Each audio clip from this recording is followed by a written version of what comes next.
സഭയിലെ ആദ്യത്തെ കൗൺസിൽ കൂടിയത് AD 48-50 കാലഘട്ടങ്ങളിലാണ്.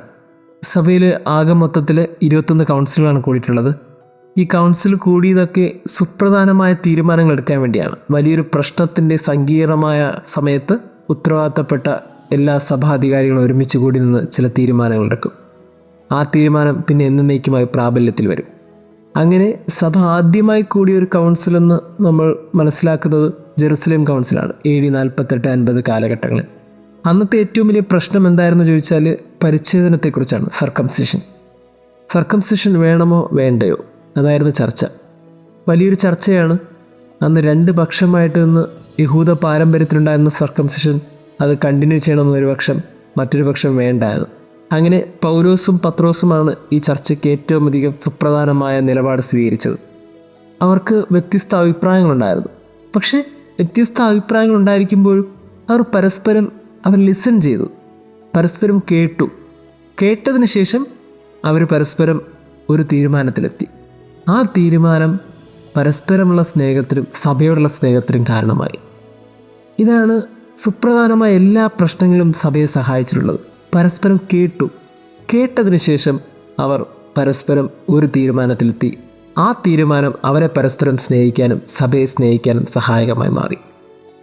ഇത് വളരെ കൃത്യമായിട്ട് പറഞ്ഞിരിക്കുന്നത് അപ്പോസ്തല പ്രവർത്തനം 15-ാം അധ്യായമാണ്. അതാണ് ഇന്നത്തെ 1-ാം വായന. ഒരുമിച്ച് കൂടി ചർച്ചയുടെ പ്രോസസ്സൊക്കെ ഇന്നത്തെ 1-ാം വായനയിൽ പറയുന്നുണ്ട്. പ്രിയമുള്ളവരെ, ഇത് ഗോസ്പലിൽ യേശു പറയാൻ ആഗ്രഹിച്ച കാര്യം ഇത് തന്നെയാണ്. നിങ്ങൾ കേൾക്കണം. എന്നെ സ്നേഹിക്കുന്നവൻ എൻ്റെ വചനം പാലിക്കും. ഇന്നത്തെ ഗോസ്പലിൽ യേശു പറയും, എന്നെ സ്നേഹിക്കുന്നവൻ എൻ്റെ വചനം പാലിക്കും.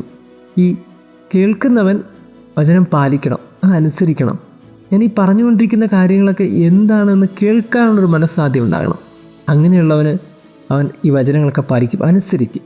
കേൾക്കുമ്പോഴുള്ള ഗുണം എന്താണെന്ന് വെച്ചാൽ അത് സ്നേഹത്തിനും കൂടി ഒരു കാരണമായി മാറും. ഒരു തീരുമാനത്തിലെത്തും. പിന്നീട് സ്നേഹമാണല്ലോ. ആ സ്നേഹത്തിൻ്റെ പേര് പിതാവെന്നാണ്.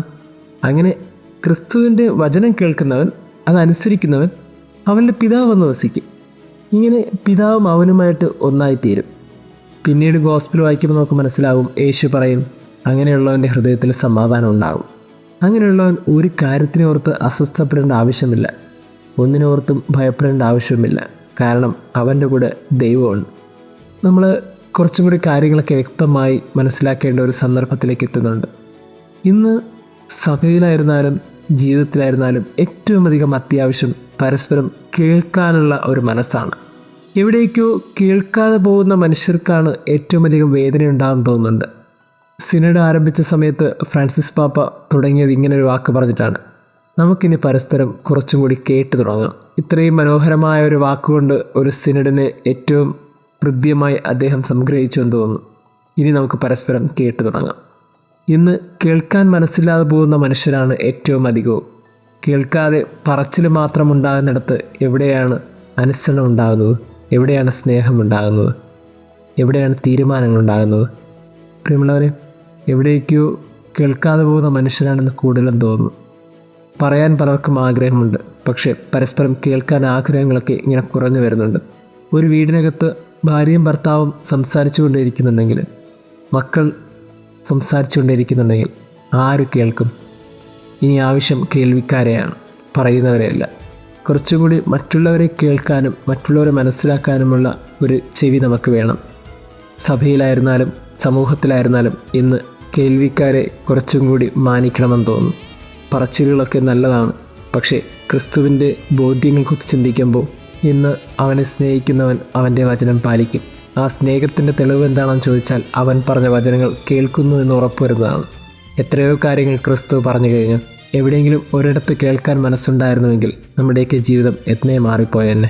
ദൈവം നമ്മെ അനുഗ്രഹിക്കട്ടെ. വചനം കേൾക്കാൻ ഒരുങ്ങി നിൽക്കും സോദരരേ, വചനം കേട്ടു ഫലങ്ങളേകാൻ ഒരുങ്ങാം. വചനം കേൾക്കാൻ ഒരുങ്ങി നിൽക്കും സോദരരേ, വചനം കേട്ടു ഫലങ്ങളേകാൻ ഒരുങ്ങാം. കണ്ണുകളിൽ പുതുമഴയായി, കാതുകളിൽ തേൻമൊഴി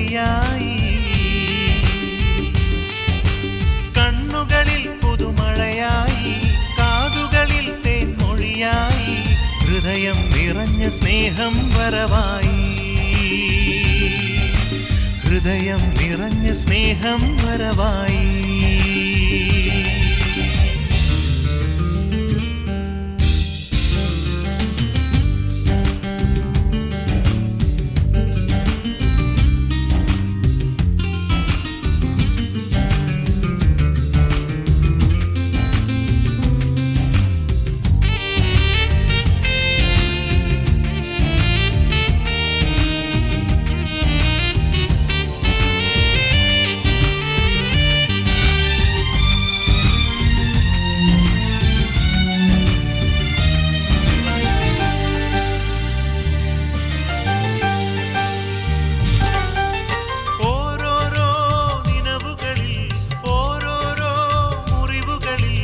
ലേപനമായി വന്നു സൗഖ്യം പകർന്നു തന്നു.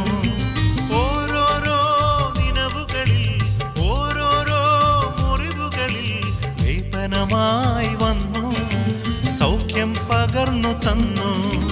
കണ്ണുകളിൽ പുതുമഴയായി, കാതുകളിൽ തേൻമൊഴിയായി, കാതുകളിൽ തേൻമൊഴിയായി, ഹൃദയം നിറഞ്ഞ സ്നേഹം വരവായി, ഹൃദയം നിറഞ്ഞ സ്നേഹം വരവായി. വചനം കേൾക്കാൻ ഒരുങ്ങി നിൽക്കും സോദരരേ, വചനം കേട്ടു ഫലങ്ങളേകാൻ ഒരുങ്ങാം. വചനം കേൾക്കാൻ ഒരുങ്ങി നിൽക്കും സോദരരേ, വചനം കേട്ടു ഫലങ്ങളേകാൻ ഒരുങ്ങാം.